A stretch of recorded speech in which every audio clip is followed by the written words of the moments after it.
수업 시작하겠습니다. 안녕하세요.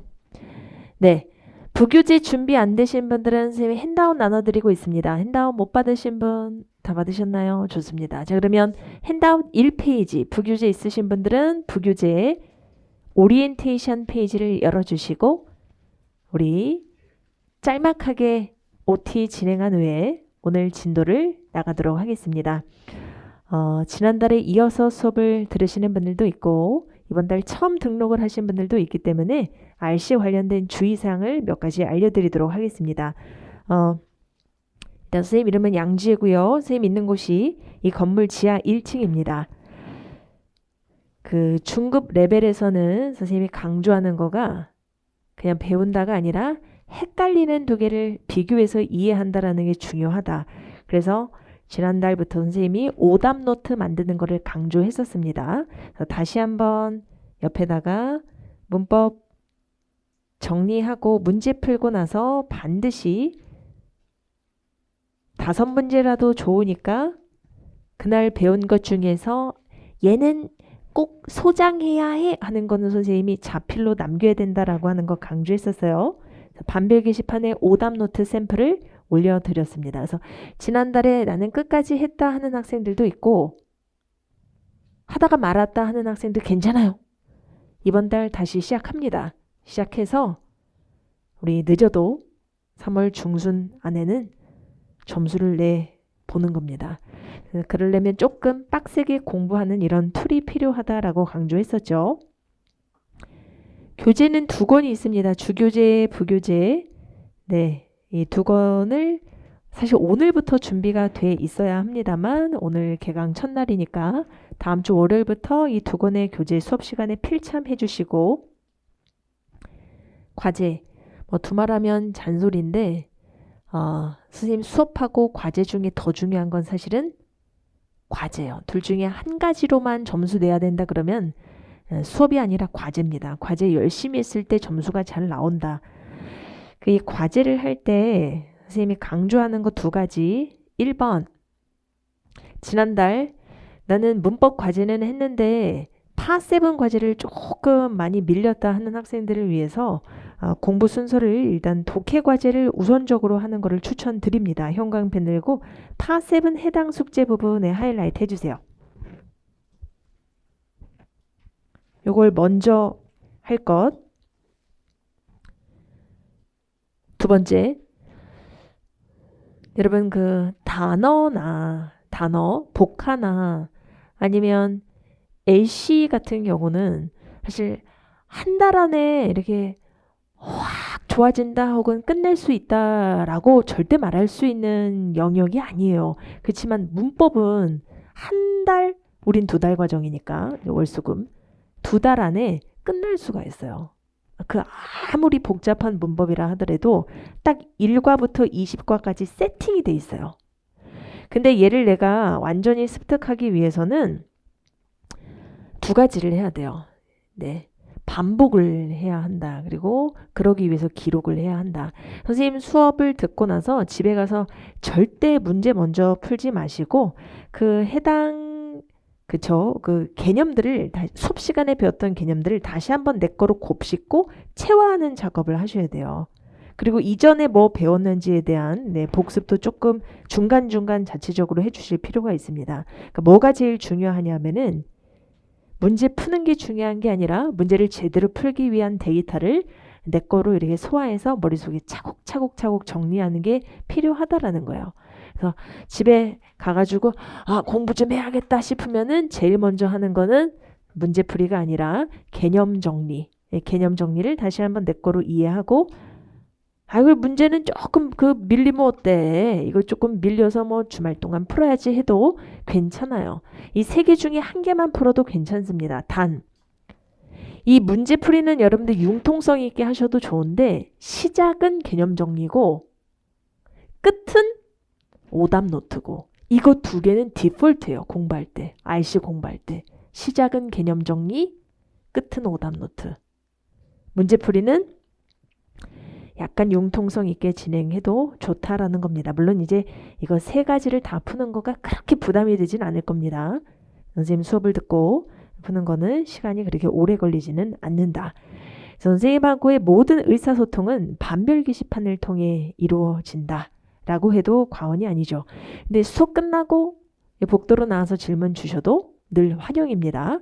아니면 이제 반별 게시판에 질문 올려주시면 선생님이 24시간 이내에 답변을 달아드리고 오늘 역시 집에 돌아가시면 반별 게시판에 업로드된 모든 해설지를 좀 다운받아 두시기 바랍니다.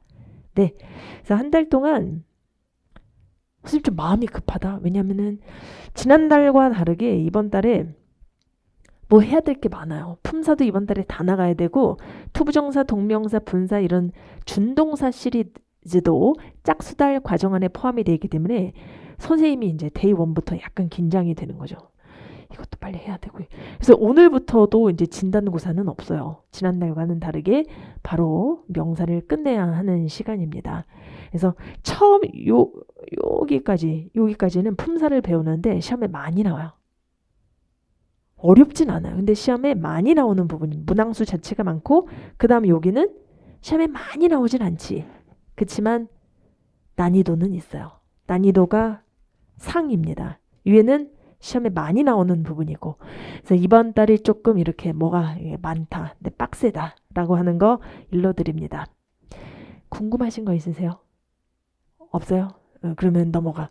자, 그러면 이어서 이제 명사 진도를 나가 보도록 하겠습니다. 부교재 혹은 핸드아웃 한 장 남겨주시고 명사부터 가보겠습니다.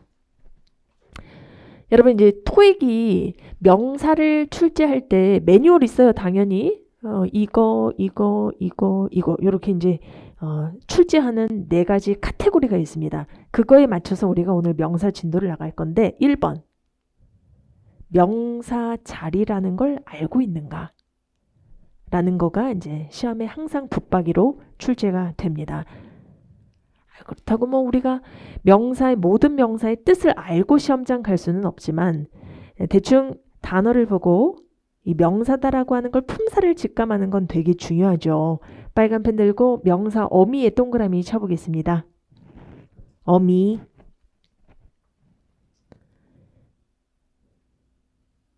이게 명사의 기본기입니다. 오늘 좀 기본기부터 시작을 해볼까 합니다.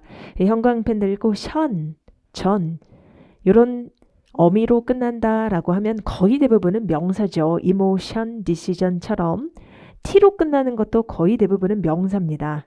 물론 형용사로도 쓰이는 20, 20대 선생님이 여러분들을 볼 때 일단 예쁘다 이런 생각합니다. 아무리 수업 시간에 이렇게 뭐 딴짓하고 졸고 그래도 20대니까 저러는 거지. 그 모습조차도 선생님은 50대예요. 50. 잡티. 이런 게 명사입니다. 또 R로 끝나는 명사 2개 한번 읽어볼까요? approval. 또 안 읽어. approval. arrival. R로 끝나는 명사도 많은데 이제 선생님 토익 시험 많이 보니까 ETS가 좋아하는 R로 끝나는 명사도 중요하지만은 이게 훨씬 더 잘 나오더라. 셔널, 셜, 탈. 이렇게 끝나면 형용사다라고 하는 거 조금 주의합니다. 민트색 형광펜 들고 3개 하이라이트.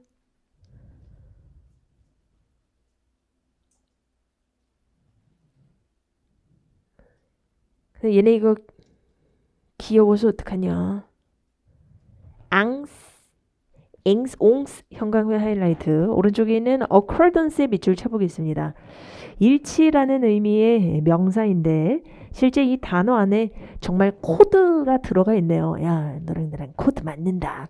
그래서 똑같다라는 그런 의미일 것 같지만 실제 시험에 이 단어가 나올 때는 뭐 정답 일치, 지문이 일치한다 그런 의미보다는 법에 일치한다라는 의미로 출제가 돼요. 그러니까 한마디로 준수라는 의미로 in하고 전치사 with 사이에 명사 고르시오 해서 accordance가 답으로 여러 차례 출제가 되었었습니다. in accordance with 무슨 뜻? 준수하여 뭐에? 법에 규범에 그러니까 딱 뜻만 들어도 시험에 잘 나오겠다. 그죠? 네, 뭔가를 따라간다라는 의미이기 때문에 in accordance with 양옆에 이런 전치사 있을 때 이런 명사가 답이 된다라는 전치사를 형광펜 하이라이트 해두시고 같이 짝으로 외워두시면 좋습니다. 읽어볼게요. in accordance with. 근데 우리 이제 그래도 지난달에 배운 사람들이니까 선생님 지난달에 자동사 준수하다 알려드렸었잖아요. with하고 짝꿍이들은 자동사 뭐였었죠? 준수하다? comply. 그죠? comply. 걔 명사형인 compliance도 이 자리 답이 될 수 있습니다. 그래서 in compliance with 준수하여. 선생님 지금 찍어주는 거야. 중요하다고. 특히 이런 명사가 시험에 잘 나온다. 근데 양옆에 전치사 알아놔야 답을 찾을 수 있다라는 형태로 네, 공부를 해두시면 좋습니다. 그 다음 여러분 response도 1월 23일 답으로 나왔어요. 최근 토익 시험 1월 23일 토익 시험에 in response to 여기가 빈칸 정답이었었어요. 그래서 양옆에 전치사랑 짝으로 알아두는 게 좋습니다. 뭐뭐에 답하여, 편지 이메일에 답하여, 답장하여 라는 의미입니다. 읽어볼게요. in response to. 좋습니다. 그래서 꼬리표, 다시 한번 이런 거를 간과하지 마세요. 이런 가장 기본적인 거가 착실하게 쌓였을 때 RC 400이 넘어가는 겁니다. 앙스, 앵스, 옹스가 명사를 나타내는 지표 생물이다 라고 하는 거. 하나만 더 적어보겠습니다. 시스. 이것도 뭐 두 개만 쓸게요. crisis. 위기. 위기가 닥치면 울다. 울다로 시작을 하는 crisis. 그 다음 이 단어는 시험에 답으로 여러 번 나왔었습니다. 시스로 끝나는 명사 중에서 가장 빈출 emphasis, 강조. 명사 자리에 답으로 중요했던 강조. 읽어볼게요. emphasis. 네, 이런 꼬리표들 주의해 두시고 토익이 좋아하는 두 번째 명사 시험은 사람 명사랑 사물 명사랑 구분하는 겁니다. 마찬가지로 사람임을 나타내는 몇 개의 꼬리표가 존재합니다. 사람 명사 하이라이트. 저는 진짜로 이거 잘하는 사람이 부러워요. 노래, 춤 재능 있는 사람. 이거 연습해도 뭐 한계가 있던데. evaluator, 평가자. 선생님은 간신히 그냥 구분하는 좀 그런 말빨만 있는 것 같아요. 아, 너 잘한다. 너는 뭐가 좀 모질란다. 그죠? 입만 살아있는 겁니다. 그 다음에 너무 토익스러운 사람이에요. 앙트, 앵트, 별표. 바로 어플리컨트하고 레지던트, 앙트나 앵트로 끝나는 건데 특히 앙트로 끝나는 사람 직업 명사가 굉장히 많습니다. 뭐 일일이 다 열거할 수 없을 정도로 1월 23일 토익 시험에는 컨설턴트가 시험에 나왔어요. 컨설턴트. 근데 선생님이 오늘 쓸 앙트로 끝나는 명사는 어텐던트. 이거 무슨 뜻이죠? 어텐던트? 이거 참가자예요? 직원이에요? 여러분 참가자는 어텐? 디 이게 참가자입니다. 선생님은 어텐디하고 어텐던트하고 구분 못하는 토익커는 아직 토익커 아니라고 생각합니다. 어텐던트는 직원은 직원인데 컴퓨터 앞에서 이렇게 하는 사무직원이 아니고 직접 몸으로 이렇게 서비스를 해주는 직원이에요. 그래서 호텔이나 비행기 안에서 네, 일하는 직원을 특히 어텐던트라고 합니다. 승무원, flight attendant. 호텔에서도 please call the attendant 하면 수행 직원이라는 의미로 너무 중요해. 별표 3개. 읽어보겠습니다. attendant. 마지막으로 ist로 끝나는 예술가, 그죠? 기타리스트, 피아니스트, 사이언티스트. 이로 끝나는 하는 사람 아니고 형광펜 들고 수동적으로 되어진 사람, 대표적으로 그래 내일부터 나와 일해봐 하고 고용된 사람 직원입니다. employee, 피고용자.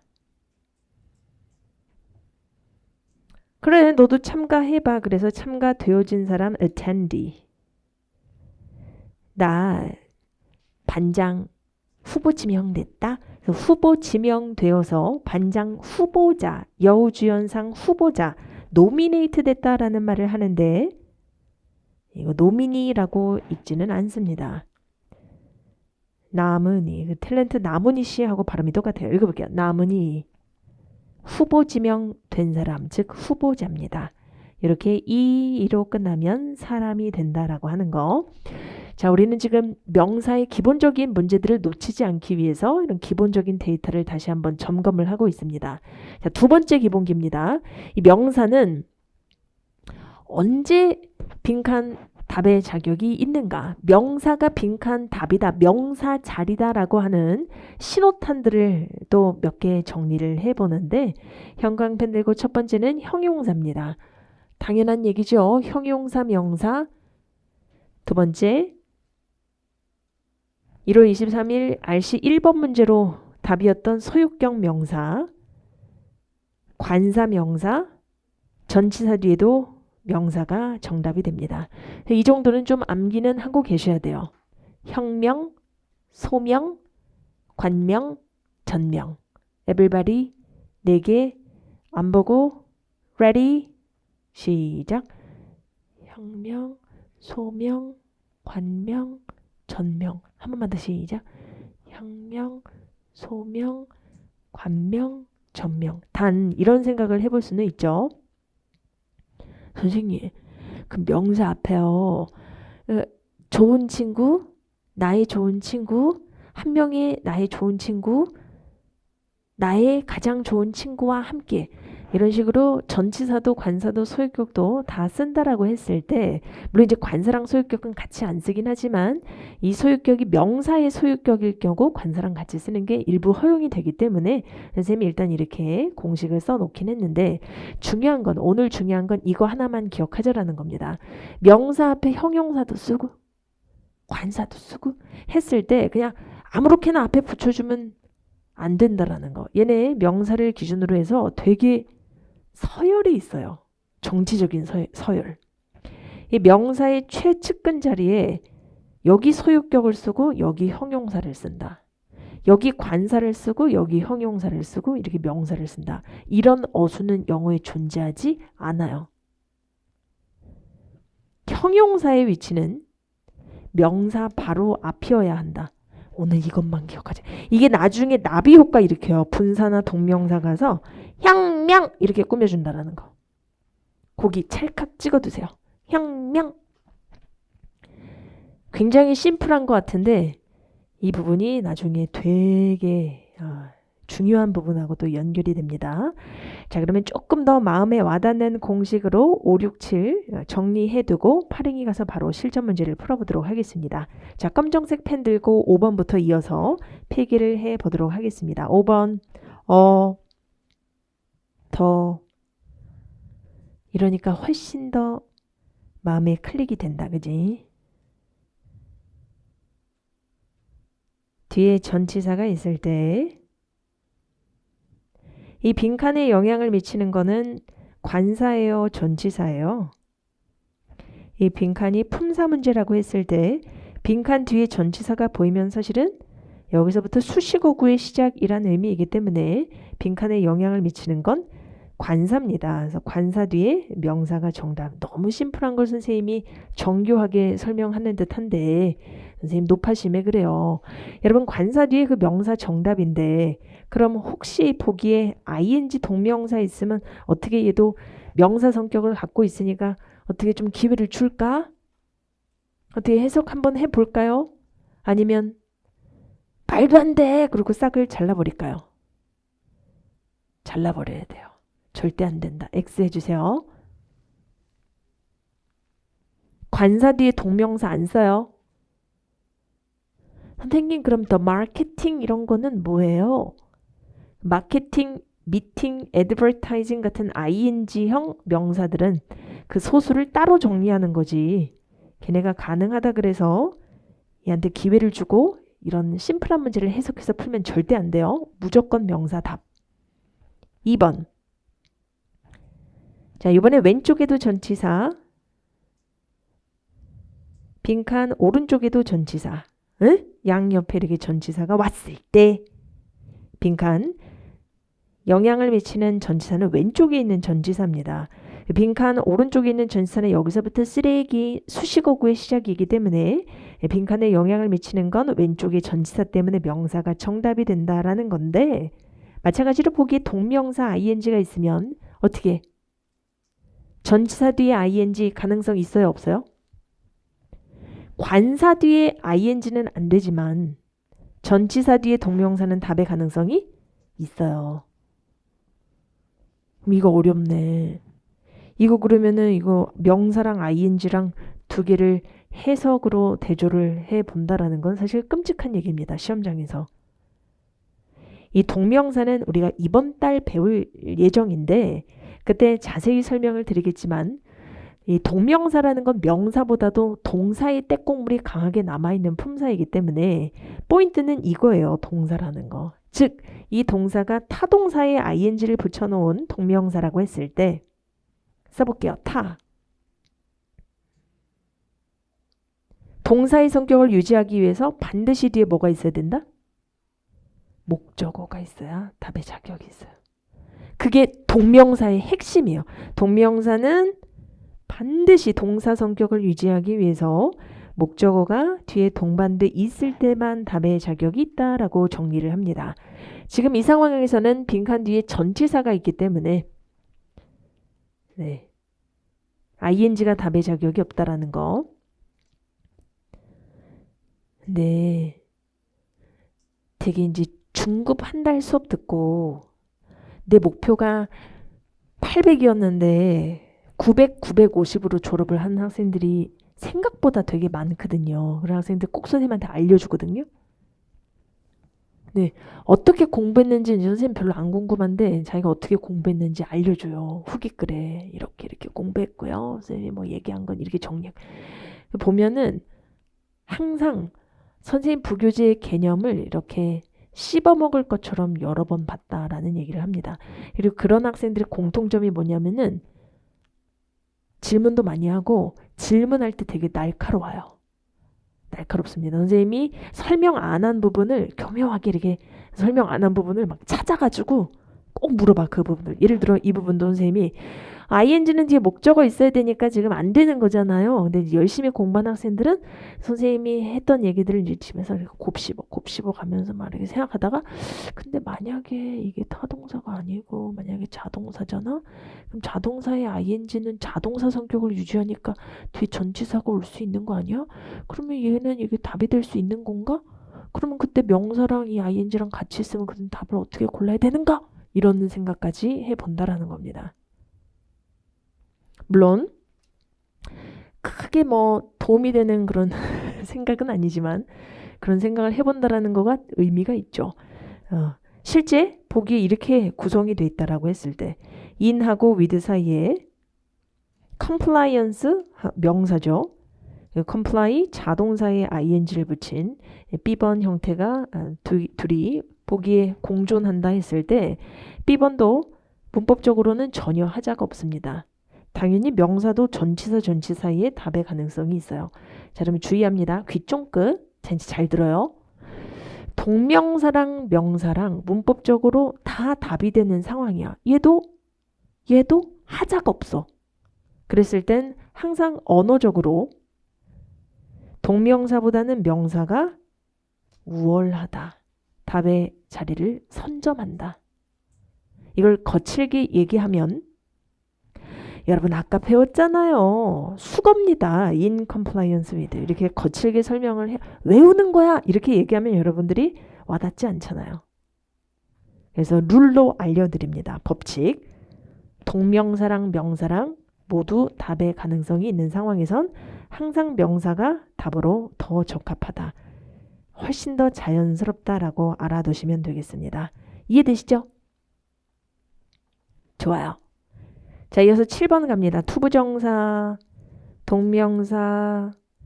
자, 타동사에 to를 붙이고 타동사에 ing를 붙인 동명사 또는 분사라고 했을 때 ETS가 꽂혀있는 부분은 진짜 이 뒤에요.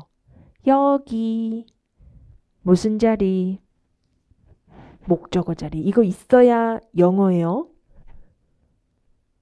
즉 거칠게 얘기하자면 이 자리 명사를 답으로 하게 된다라는 겁니다. 예를 들어 볼게요.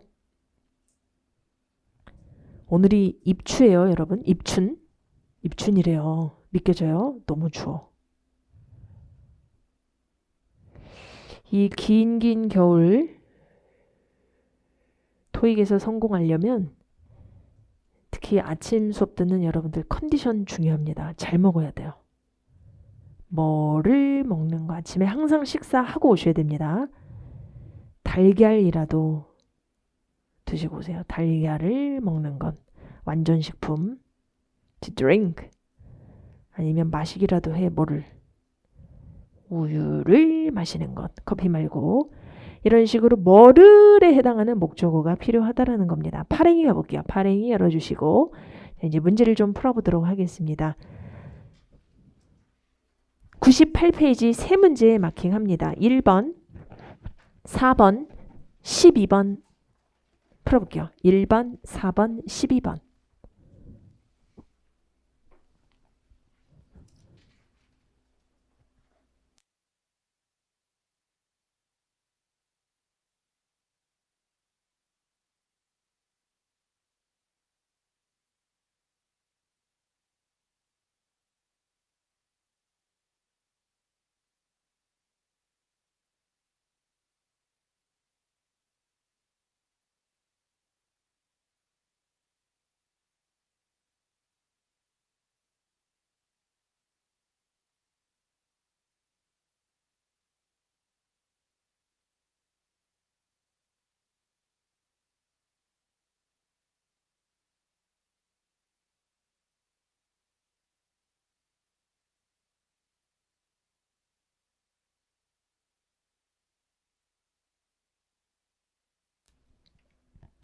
네, 1번. 자, 오늘 배운 내용입니다, 여러분. 인 동그라미, 빈칸 뒤에 있는 for 동그라미에서 양옆에 전치사 있을 때 명사를 답으로 한다. 정답은 preparation, D번으로 하게 됩니다. 단, 조금 욕심이 생기시는 분은 명사 그러고 넘어가지 마시고 in preparation for 수거구나. 뭐뭐에 대한 준비로, 출발 준비로. 뭐뭐에 대한 준비로. 원래 prepare라는 동사가 전치사 for하고 짝꿍이 될 수 있기 때문에 그거의 명사형인 preparation도 전치사 for하고 연결이 된다. 이렇게 알아두시면 좋습니다. 읽어볼까요? In preparation for. 네. 자, 4번 가보겠습니다. 4번도 더 동그라미, 오브 동그라미. 뒤에는 볼 필요가 없습니다. 더의 영향을 받아서 왜 ing 째려보시면 안 돼요. 절대 관사 뒤에 동명사 답의 자격 없습니다. 정답 C번. The operation. 12번 별표. 별표 중요합니다. 심텍스 고객 서비스가 있어 well known for, be well known for 하면은 뭐뭐로 유명하다라고 하는 관용 표현이에요. 어쨌거나 빈칸 앞에 전치사 for가 있고 for 동그라미 이 전치사 뒤에 나온 providing 얘가 동명사입니다. 제공하는 것으로 정평이 나 있어요. 동명사라고 써볼게요. ing 제공하는 것. 선생님 오늘 뭐 중요하다 그랬어요. 투부정사 동명사는 명사보다는 동사의 성격을 유지하는 애들이기 때문에 반드시 뒤에 뭐를 동반해야? 언어다. 뒤에 목적어를 동반했을 때 빈칸 답의 자격이 있다. 그래서 providing 뒤에 목적어가 따라와야 합니다. 뭐를 제공하는 것? 1시간 이내에 모든 질문에 대한 답변을 제공하는 것으로 유명하다라는 의미로 빈칸 명사 자리가 되겠습니다. 참 이 구조 중요해요, 여러분. 이렇게까지. 보기 4개 중에서 몇 번이 명사냐? 1월 23일 답으로 나왔던 response. 이게 명사 꼬리표가 되겠습니다. 읽어볼게요. responses. 네, 요 12번 이해되세요? 중요한 문제. 다시 부교재로 돌아오겠습니다. 자, 이제 난이도를 좀 올려보도록 하겠습니다. 가산, 불가산 명사 옆에 고난도라고 써볼게요.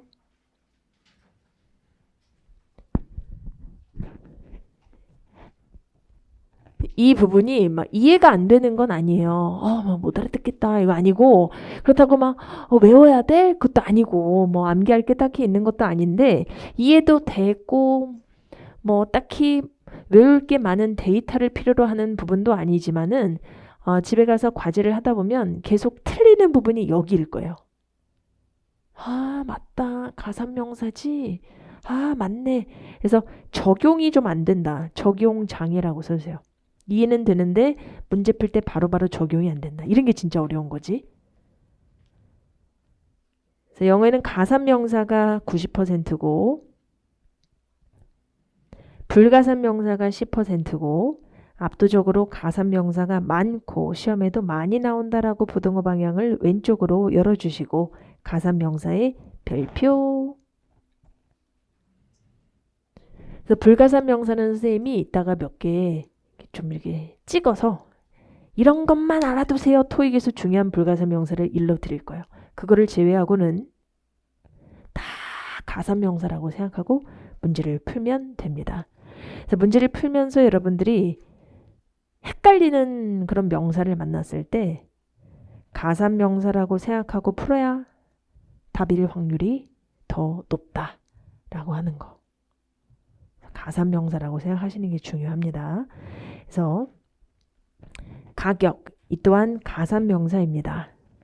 이 가산명사는 표기법이 시험에 나온다라고 보시면 되겠는데, 일단 price라고 하는 단수명사 앞에 어를 붙였을 수 있죠.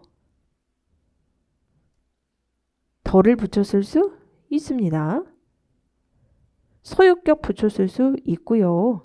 수량 형용사는 다음 주에 아주 자세하게 공부를 할 건데요. 오늘은 샘플로 단수 앞에 붙였을 수 있는 수량 형용사 하나만 뭐 쓸까? 샘플로 each 같은 거 써볼까 봐요. 각각의 가격. 이렇게 4개를 붙여 쓸 수 있다. 자, 근데 뭐는 안 되는지 잘 보세요. 그런데 나중에 이제 해외에 가서 물건을 구매하게 될 때 사실 여행자 영어잖아요. 얼마예요? 이거를 이제 how much is it 아니고 price라는 단어를 써서 give me price 혹은 what's price라는 표현을 쓴다라고 했을 때 what's price라고 하면 못 알아듣진 않겠죠. 그치만은 영어 조금 못하네 이런 느낌이 있어요. give me price 마찬가지입니다. 이 price라는 가사명사는 이 4개 중에 하나를 반드시 붙여서 줘야 돼요. a price, the price. 각각의 가격이 어떻게 돼요? each. 이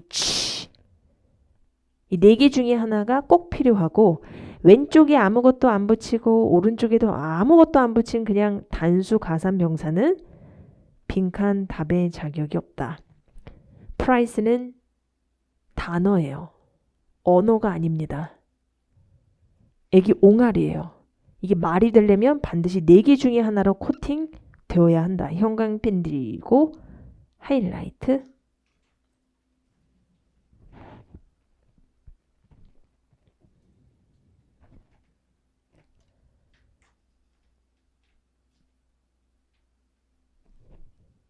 단 복수명사 같은 경우는 이미 s가 붙어서 나 셀 수 있는 명사라고 자체 표시를 해주고 있는 명사이기 때문에 얘는 이 4개 중에 아무거나 하나, 물론 이제 어를 붙였을 수는 없어요. 불가산도 어를 붙였을 수는 없지만은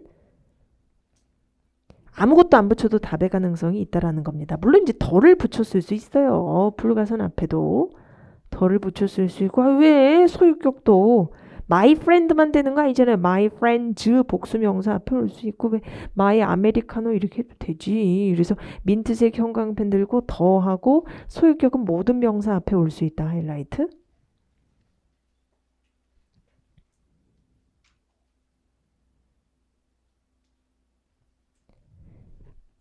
그래서 우리가 다음 시간에 자세하게 공부하겠지만 복수명사 앞에 오는 수량 형용사 중에서는 오늘 many 하나만 쓸까요? 그리고 불가산 앞에는 그냥 샘플로 쓰는 겁니다. 수량 형용사 중에 이런 것들이 올 수 있다.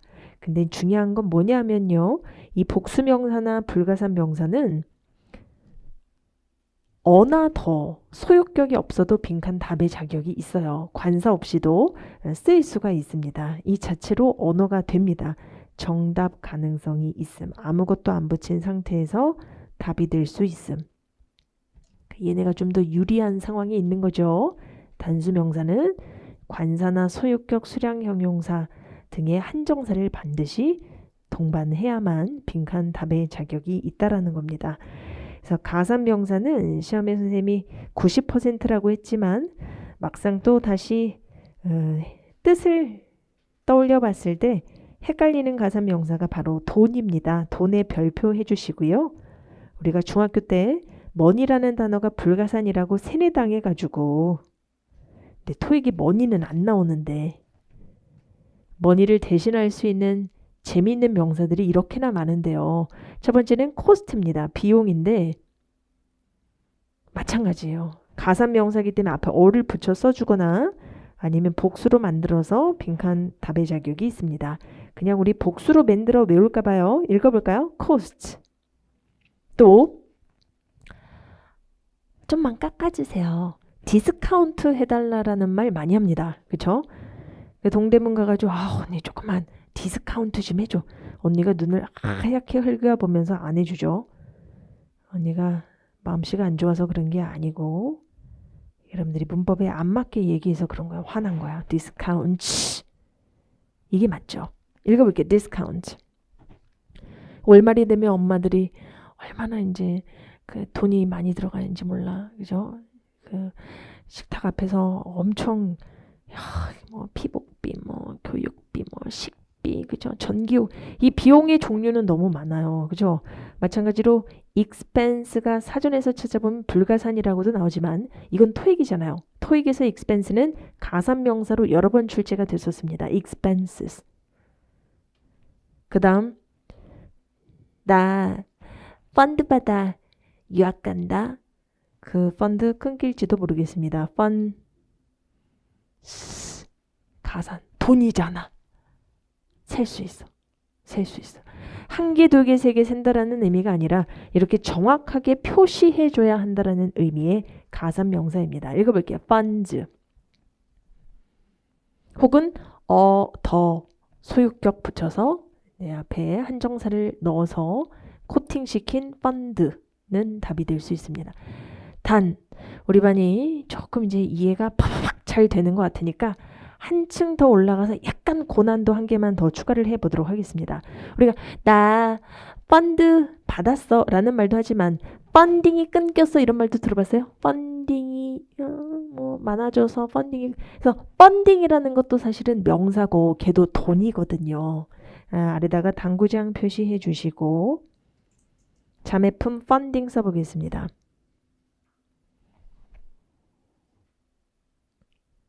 얘도 명사라고요. 뜻도 똑같이 자금 조달이라는 의미가 있습니다. 근데 보기에 펀드랑 펀딩이랑 같이 등장한다라고 했을 때는 하나는 명사고 하나는 ing인데가 아니고 둘 다 명사기 때문에 주의하셔야 돼요. 뜻도 똑같고 이 둘의 차이는 뭐냐? 위에 있는 펀드는 가산 명사입니다. 그래서 관사가 있을 때 답의 자격이 있는 주의해야 하는 가산 명사라고 한다면 펀딩은 ing 붙어서 명사가 됐지만 얘는 불가산 명사입니다. 관사 없이 답의 자격이 있다는 걸 조금 주의해 두셔야 돼요. 읽어보겠습니다. 펀딩 민트색 형광펜 들고 불가산에 하이라이트 해주세요. 자, 그러면 문제를 하나 풀고 돌아올 건데 이번에는 부교재에 있는 문제입니다. 부교재에 있는 문제 발행이 아니고 부교재 한 장 넘겨보시면 데이터베이스의 22번 문제를 풀어보겠습니다. 22번 갑니다.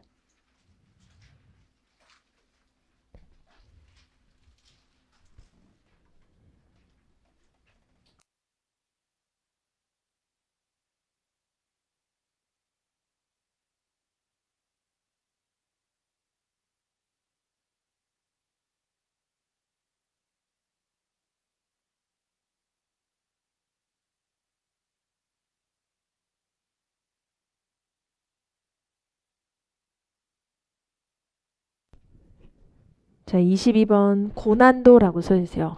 고난도. 자, 이제 귀 쫑긋 지금 잘 들으셔야 집에 가서 과제할 때 여러분들이 헷갈림이 없습니다. 자, 빨간 펜 들고 앞에 전치사, 뒤에 전치사, 빈칸은 명사 자리가 맞습니다. 맞아요? 네, 오늘 집에 가서 문제 푸는데 명사 자리네. 여기가 주어 자리이거나 아니면 목적어 자리이거나 아니면 뭐 전치사 뒤에 이렇게 전치사 목적어 자리이거나 해서 명사를 답으로 한다라고 했을 때 보기에 만약에 명사가 하나밖에 없으면 이게 왜 가산명사 아닌가? 왜 앞에 관사가 이러고 있으면은 큰일 나요. 보기에 명사가 하나밖에 없으면 얼른 그냥 그 명사 고르고 넘어가면 됩니다. 괜찮아요? 그런데 지금 22번 같은 경우는 보기에 명사가 한 개 있다라고 착각하지 말아라 라는 것까지 물어보는 문제입니다. A번도 명사지만 C번도 명사라는 걸 알아야 이 문제 손을 댈 수 있어요. 명사라고 써주세요. 보기에 명사가 두 개지. 그럼 어떡하지? 해석인가? 근데 둘 똑같아. 둘 다 돈인데. 그러면 그 다음 단계로 바로 뭐를 떠올려 적용시켜야 되냐? 아, 맞다. 가산, 불가산 명사. 얘 돈은 가산 명사라 그랬지. 앞에 관사 있어야 답에 자격이 있다. 아니면 S 붙여서 복수 형태로 쓰든가. 그게 아닌 단수 명사를 관사 없이 쓰지 않기 때문에 C번 불가산 명사에게 답의 자격이 주어진다. 정답은 펀딩이 되겠습니다. 이해되세요? 고난도입니다. 고난도. 네, 다시 앞으로 돌아오겠습니다. 자, 그리고 사람, 모든 사람 명사, 직업을 나타내는 사람 명사도 가산 명사다라는 거 주의해 두시고, 토익에서는 직업이 나오죠. 직업 이꼬르 사람입니다. 직업의 형광펜 하이라이트. 모든 직업 명사는 가산 명사다라는 거 주의해 두시고 한 장 남겨서 우리 조금 더 연습 문제를 풀어보도록 하겠습니다. 바로 한 장 다음 페이지죠. 네, 왼쪽 상단에 보시면 문제 3개가 있습니다. 시험에 나왔던 3문제 쪼르륵 풀어볼게요.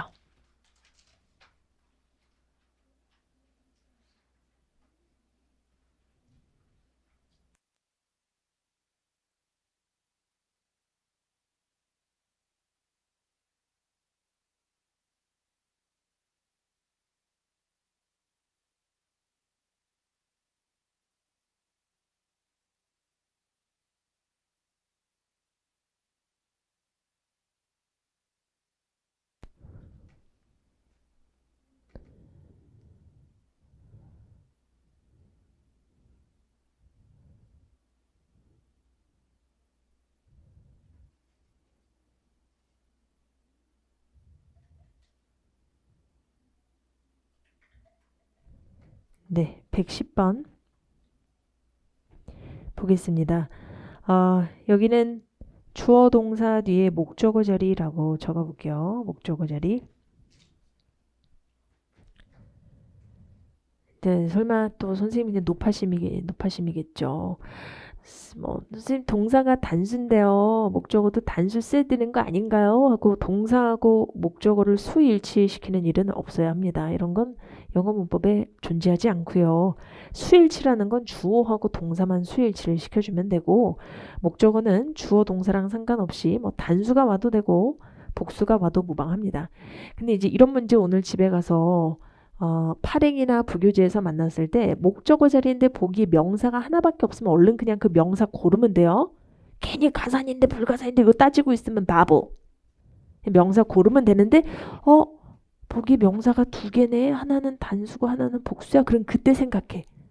아, 얘가 가산 명사구나. 그래서 이렇게 관사 없이 단수 명사를 쓰는 거는 애기 옹알이다. 언어가 아니다. 정답은 디스카운트로 갑니다. 이해되세요? 134번 주어 자리라고 써볼게요. 여기는 수일치 중요하지. 진짜 중요하지. 중요한데 동사 밑줄 조동사야. 그러면 주어가 단수든 복수든 박명수든 전혀 개의치 않기 때문에 사실은 수일치가 중요하지 않습니다. 자, 그런데 역시 명사를 답으로 해야 하는데 보기에 명사가 이렇게 두 개 있을 때 생각하는 거야. 아, 맞다. 가산명사의 사람이지. 앞에 더, 소유격, 수량형 용사 안 붙인 이런 단수 가산명사는 답의 자격이 없습니다. 답은 D번이에요. 그럼 B번은 왜 안 될까요? 동명사도 주어 자리에 올 수는 있습니다. 왜 안 될까요? attending. 동명사는 동사의 성격을 유지한다. 뒤에 뭐를 동반해야 된다? 목적어를 동반해야 빈칸 답의 자격이 있다. 물론 지금 이 상태로 해석도 굉장히 어색하긴 하지만 문법적으로 목적어가 없어서 B번 오답이 된다라는 것도 중요합니다. 108번. 이것도 시험에서 중요했던 문제. 네. 뉴스에 잘 나오는 가격이 있잖아요. 뭐 주가, 뭐 아니면 기름값, 전세가 이런 것만 이렇게 시세가 왔다 갔다 하는 그런 가격들은 영어로 price라는 단어를 쓰는데 CNN 같은 거 한번 들어보세요. 절대 앵커가 price라고 발음하지 않습니다. prices, oil prices, stock prices, gold prices, prices예요. 가산명사기 때문에 관사 없이 그렇게 쓰지 않고 또 which 뒤에 동사도 have로 받고 있기 때문에 정답은 B번이 되겠습니다. 읽어볼게요. fuel prices. 자, 이렇게 해서 가산명사가 중요한데 선생님 아까 뭐라 그랬어요? 좀 찍는다 그랬지. 불가산명사 찍어준다 그랬지. 형광펜 들고 불가산명사 진짜 그 소수만 알아두면 되고 그거 밖에서 시험에 나오면 틀리면 돼요. 그것까지 우리가 준비할 시간이 되지는 않습니다.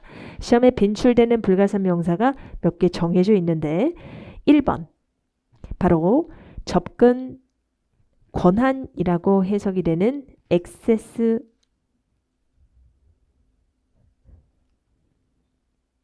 언액세스 하면 안 돼. 얜 불가산이야. You have access to this file. You have access to 판별 게시판. 판별 게시판 접근 권한이 있다라는 의미로 시험에 have access to가 어휘로도 참 여러 번 나왔어요. 여기 답으로 권한이 있다 이런 관용 표현입니다. 써. have access to 명사에 대한 권한이 있다. 첫 번째 불가산 명사 access입니다. 입력, 저장, 읽어볼게요. access. 그 다음 지원. 그래 사람이 뭐 혼자 살아가지 않습니다. 뭐 정부 지원, 고객 지원, 기술 지원, 이 지원의 종류가 사실 너무 많다. 너무 많아서 불가산으로 굳어진 명사. 이것도 시험에 선생님 기억으로 몇 차례 출제가 됐었는데 동사로 이제 뭐 지원하다, 지지하다, 지탱하다라는 의미도 있지만 명사로는 불가산이기 때문에 s를 붙이지 않는 시험에 그대로 요거 두 개가 나왔었어요. 근데 학생들이 많이 이거를 골라갖고 왔는데 답은 서포트였습니다. 불가산이기 때문에. 그러니까 이제 결과에 승복을 할 수 없는 몇몇 응시생들이 막 또 사전 뒤져가지고 옥스퍼드 대영영 사전 뒤져가지고 서포트가 가산명사로 쓰인다라고 하는 거를 또 막 찾아내가지고 뭐 ETS가 시험 잘못 낸 거 아니냐고. 서포트가 이렇게 가산명사로 쓰일 때는 지지대, 버팀목, 나무의 의미가 있는 거예요. 당연히 해석이 안 되기 때문에 토익스러운 의미로 지원이라고 해석이 되는 불가산 명사 서포트 답이었었습니다. 두 번째 불가산 서포트 저장. 근데 지원 받은 만큼 사실은 여기저기 잔소리가 있어요. 이거 해라, 저거 해라. 어드바이스 잔소리입니다. 그래서 여행객들이 어드바이저를 따라간다 하면 안 되는 이유는 이 어드바이저는 사람이고 가산명사이기 때문에 관사 없는 상태에서 답의 자격이 없습니다. You should follow advice. 충고, 조언을 따라야 한다. 읽어볼게요. advice. 세 번째 불가산입니다. 자, 세 개 해볼게요. access, support, advice. 시작. 한 번 더 시작. 내 목소리는 RC 점수에 비례할 거다. 시작. 좀 낫네. 안 보고 시작. 어드바이스. 다음 주 월요일 돼서 3개 시작.